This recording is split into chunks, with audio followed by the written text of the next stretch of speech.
اللہ اللہ اللہ اللہ۔ لوگو، زمین میں جو حلال اور پاک چیزیں ہیں انہیں کھاؤ اور شیطان کے بتائے ہوئے راستوں پر نہ چلو، وہ تمہارا کھلا دشمن ہے۔ تمہیں بدی اور فحش کا حکم دیتا ہے اور یہ سکھاتا ہے کہ تم اللہ کے نام پر وہ باتیں کہو جن کے متعلق تمہیں علم نہیں ہے کہ وہ اللہ نے فرمائی ہیں۔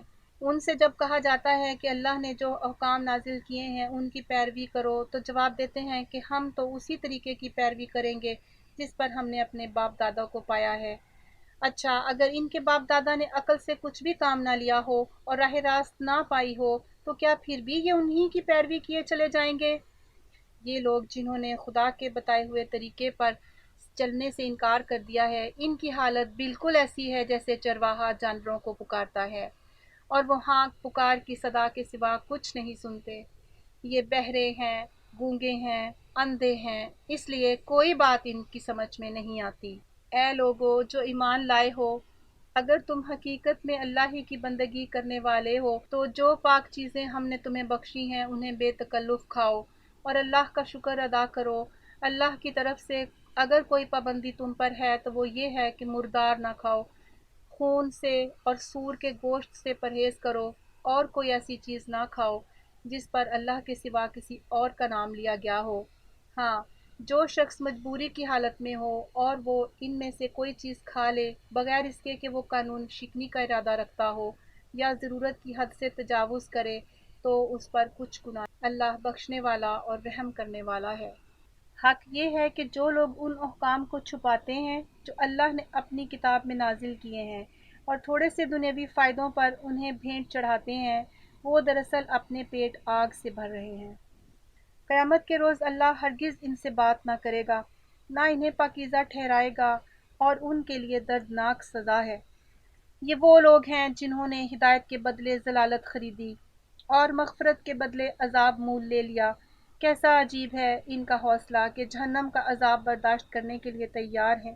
یہ سب کچھ اس وجہ سے ہوا کہ اللہ نے تو ٹھیک ٹھیک حق کے مطابق کتاب نازل کی تھی، مگر جن لوگوں نے کتاب میں اختلافات نکالے وہ اپنے جھگڑوں میں حق سے بہت دور نکل گئے۔ نیکی یہ نہیں ہے کہ تم نے اپنے چہرے مشرق کی طرف کر لیے یا مغرب کی طرف، بلکہ نیکی یہ ہے کہ آدمی اللہ کو اور یوم آخر اور ملائکہ کو اور اللہ کی نازل کی ہوئی کتاب اس کے پیغمبروں کو دل سے مانے، اور اللہ کی محبت میں اپنا دل پسند مال رشتہ داروں اور یتیموں پر، مسکینوں اور مسافروں پر، مدد کے لیے ہاتھ پھیلانے والوں پر اور غلاموں کی رہائی پر خرچ کرے، نماز قائم کرے اور زکوٰۃ دے، اور نیک وہ لوگ ہیں کہ جب عہد کریں تو اسے وفا کریں، اور تنگی و مصیبت کے وقت میں اور حق و باطل کی جنگ میں صبر کریں۔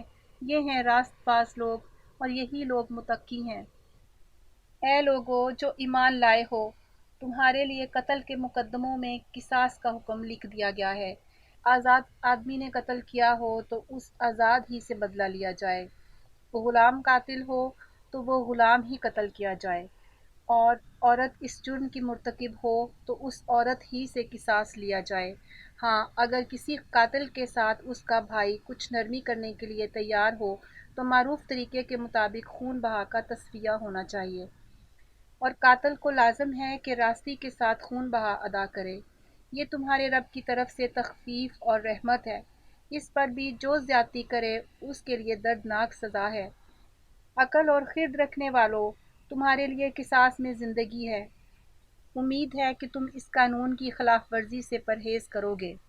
تم پر فرض کیا گیا ہے کہ جب تم میں سے کسی کی موت کا وقت آئے اور وہ اپنے پیچھے مال چھوڑ رہا ہو تو والدین اور رشتہ داروں کے لیے معروف طریقے سے وصیت کرے۔ یہ حق ہے متقی لوگوں پر۔ پھر جنہوں نے وصیت سنی اور بعد میں اسے بدل ڈالا تو اس کا گناہ ان بدلنے والوں پر ہوگا۔ اللہ سب کچھ سنتا اور جانتا ہے۔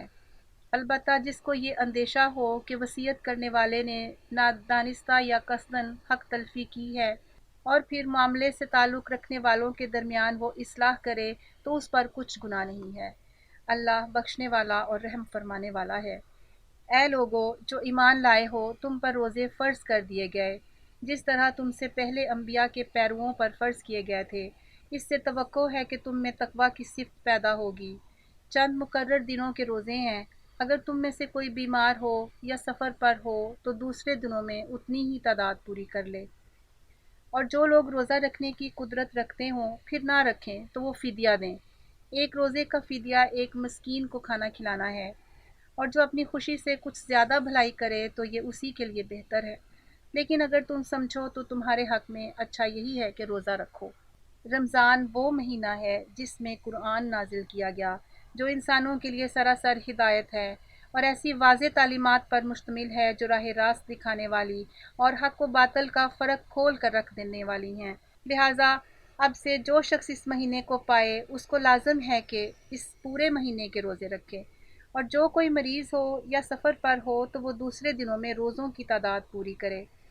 اللہ تمہارے ساتھ نرمی کرنا چاہتا ہے، سختی کرنا نہیں چاہتا، اس لیے یہ طریقہ تمہیں بتایا جا رہا ہے تاکہ تم روزوں کی تعداد پوری کر سکو، اور جس ہدایت سے اللہ نے تمہیں سرفراز کیا ہے اس پر اللہ کی کبریائی کا اظہار اور اعتراف کرو اور شکر گزار بنو۔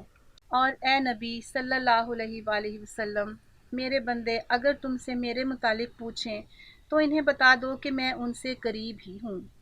پکارنے والا جب مجھے پکارتا ہے میں اس کی پکار سنتا اور جواب دیتا ہوں۔ لہٰذا انہیں چاہیے کہ میری دعوت پر لبیک کہیں اور مجھ پر ایمان لائیں۔ یہ بات تم انہیں سنا دو، شاید کہ وہ راہ راست پالیں۔ تمہارے لیے روزوں کے زمانے میں راتوں کو اپنی بیویوں کے پاس جانا حلال کر دیا گیا ہے۔ وہ تمہارے لیے لباس ہیں اور تم ان کے لیے لباس ہو۔ اللہ کو معلوم ہو گیا کہ تم لوگ چپکے چپکے اپنے آپ سے خیانت کر رہے تھے، مگر اس نے تمہارا قصور معاف کر دیا اور تم سے درگزر فرمایا۔ اب تم اپنی بیویوں کے ساتھ شب باشی کرو اور جو لطف اللہ نے تمہارے لیے جائز کر دیا ہے اسے حاصل کرو۔ نیز راتوں کو کھاؤ پیو یہاں تک کہ تم کو سیاہی شب کی دھاری سے سپیدہ صبح کی دھاری نمایاں نظر آ جائے، تب یہ سب کام چھوڑ کر رات تک اپنا روزہ پورا کرو۔